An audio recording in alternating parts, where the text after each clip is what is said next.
हरिः ओम् नमस्कारः। अद्य भाषाप्रवेशस्य प्रथमभागस्य द्वितीयकक्षायां भवतां सर्वेषां स्वागतम्। So welcome you all for this second session on Bhasha Pravesha level 1. Okay, let's move on to the next topic here.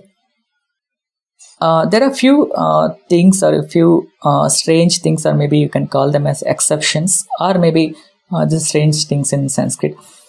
Okay, and let's see a few of them there now.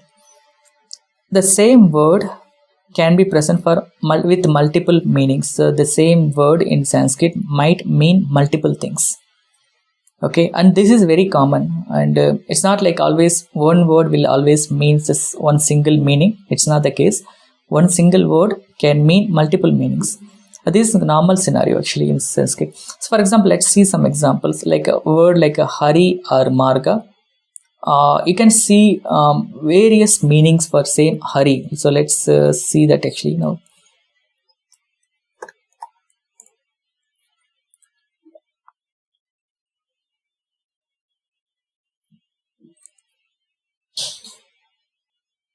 Yeah, if you see Hari, it means green, greenish, yellow, and means Vishnu, Yama, air or wind or Indra, the moon, the sun, the lion, the ray of light, horse, parrot, ape, snake, frog, almost all the animals like you can see here, Shiva even, and Brahma, fire, goose, peacock, green, and golden color, and the horse of Indra.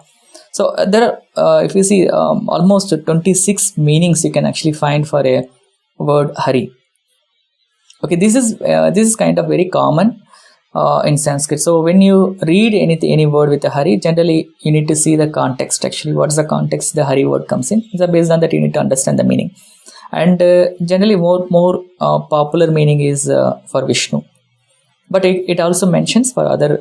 It also has other meanings. Okay, and that is very important. And Hari, a single word can actually mean multiple things in Sanskrit.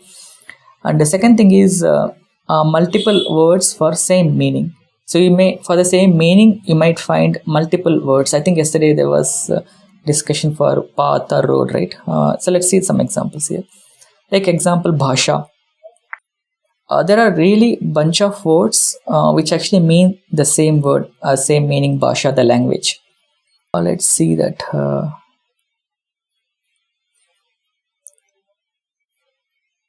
Here if you see, Bharati is also language. Gi, it also means language. Vak is also meaning language. Vani, Saraswati, Vyaharaha, Uktihi, Lapitam, Bhashitam, Vachanam, Vachaha. So there are so many words for the same meaning. Okay, that is again a very common thing in Sanskrit. And similarly, you can also try finding for Jala and Griha. What are other alternative words for these meanings? So Jala is a water and Griha is a home. You can actually find various other words meaning giving the same meaning actually.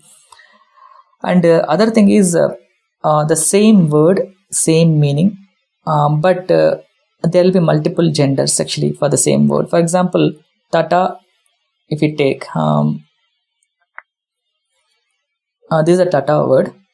You can find the Tata word in all three genders, masculine, feminine, and neuter. Okay, all three, it's up to you whichever gender word you want to use, but it all means the same, a shore or a bank.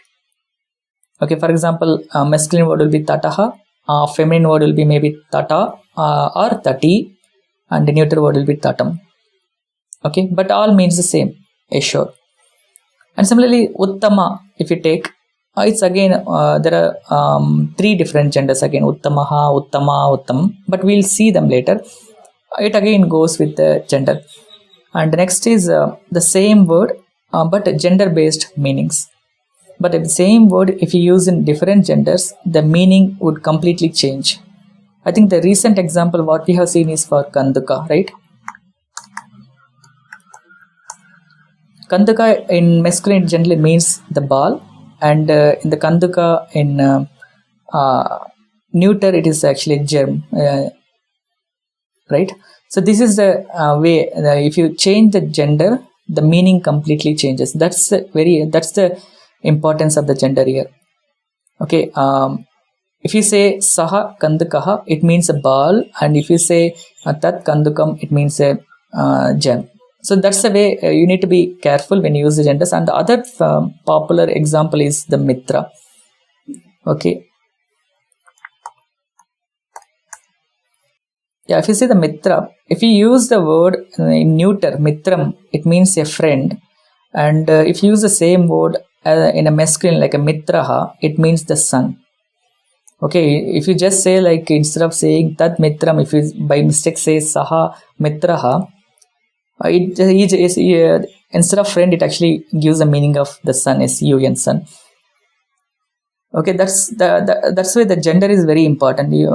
When you learn any word, learn along with the gender and use it with the right gender. That's very important. Okay, I think these are a few things we need to take care, and I think these are not there in your book syllabus, but I'm just adding it additionally just to give some knowledge on this.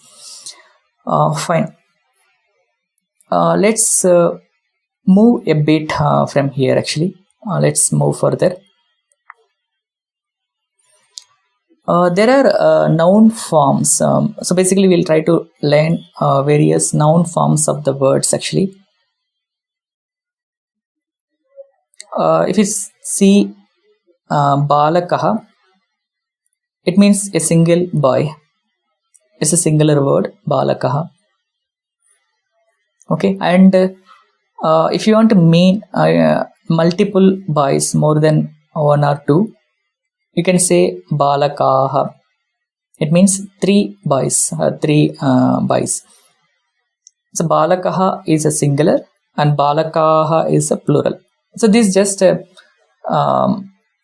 little change in the word, like balakaha without akara at the end. If you add a little elongated vowel at the end, it becomes generally the longer, it becomes a bahuvachanam, it's a plural.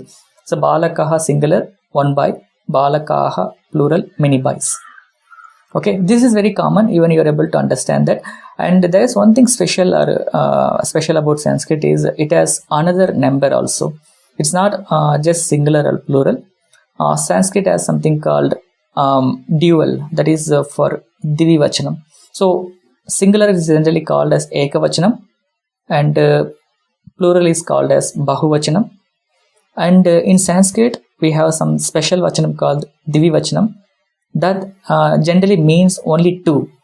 Okay, like example, balakaha is a singular, balakau, if you say, it's a dual, it's just two balakas. If you just want to mean only two balakas, you will be using balakau, and this is called as divivachanam. Okay, so you have three vachanams in Sanskrit, that is little strange compared to other languages. Ekavachanam, divivachanam, bahuvachanam.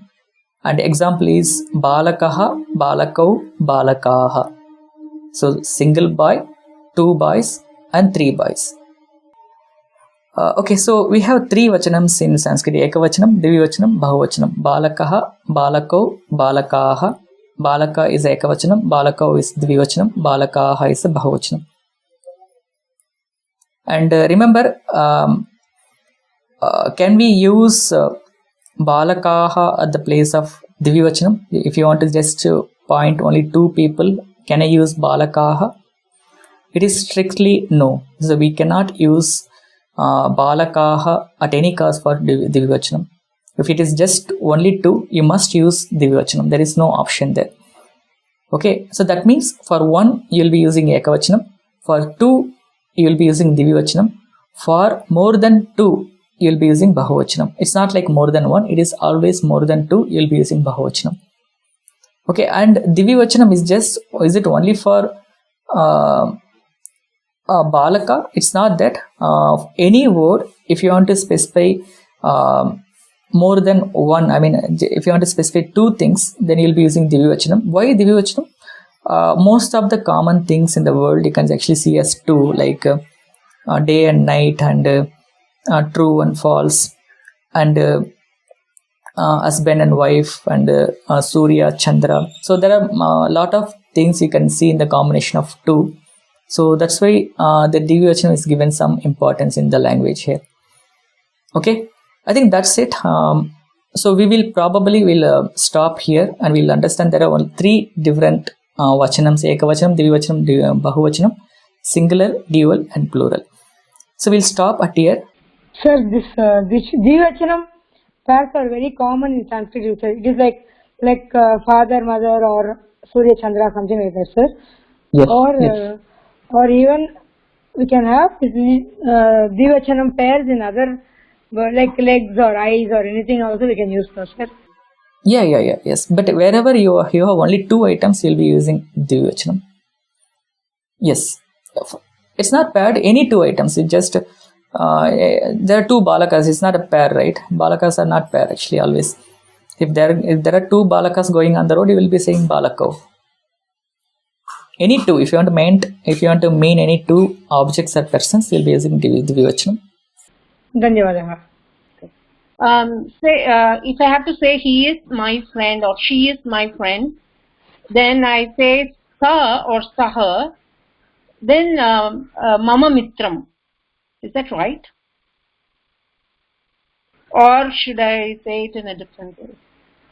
The mitram is in which gender? Mitram is neuter gender. Neuter, right? So you'll be saying it as tat. Tat mama mitram. Yeah, tat mama mitram, that's what you say, but it doesn't express whether it is he or she. Grammatically, you have to say tat mama mitram or etat mama mitram. Yeah, but in that case, if you want to specifically say is male friend or female friend, maybe you need to use some other word other than mitra. So you can use sakha, sakhi. So that generally says sakha for male friend and sakhi for female friend. So you can say sa mama sakhi, saha mama sakha. So like that you can say. Okay, got it. Thank you so much. Appreciate it. One boy, one girl is going. How can I say, sir? So for now, you take it as balakaha, balika. Just keep it simple for now. Let us make them mixed later. Yeah, okay. There are concepts of samasa which comes in place here. That will actually help us to say both together, like balakaha, balika together. So let's not go into that now. Let's keep it simple. Balakaha, balika. Mama nama Adigop Nimayada. I wanted to ask, like, if we use Eshaha Balakaha, so Eshaha Balako, Eshaha Balakaha, is it like it will like go like this, or it will change Eshaha word? Eshaha word will also change, but let's not worry about that now. But actually, today I wanted to cover all the noun forms as well, but because of time constraints, I could not cover all of them actually. Probably, please wait till the next session actually. So I'm planning to cover all the various noun forms in detail with all ekavachanam, dvivachanam, bahuvachanam, with all different genders and with all pronouns. But just wait for the next session. Yeah. Okay. Dhanyavad. Okay, I think we are done with all the questions, and there's a question on the chat like give more examples for vachanam with respect to objects and more examples for noun forms. Yes, actually I thought of discussing all of them in the current session, but we don't have enough time, so maybe we'll discuss in the next session. Okay, next session we'll discuss all the three vachanams in detail, plus a few more things we need to learn around the same Sanskrit words actually. We'll learn about that as well, plus we'll also learn various genders, various vachanams, and various forms of those nouns. Okay, in the next session we'll learn that. So Aditana Sankshepaha. So today's summary is we have learned Saha, Sa, Tat, and these are the pronouns used for pointing objects or persons far away from you, and similarly Eshaha, Esha, Etat, these for nearby objects or persons. And similarly we have three numbers in Sanskrit: singular, dual, and plural. Okay, we'll discuss more about the noun forms in the upcoming session. Yeah, that's all for today. Thank you for watching this video online. And for any queries, or if you want to interact with teachers or students, please post them in the forum, or you can even join our Telegram group. Links are given below. And subscribe to this channel to watch more videos like this, and share this video with your friends and interested people or group. And if you have any queries, you can even write your comments of this video below the video, and like this video. Thank you and bye.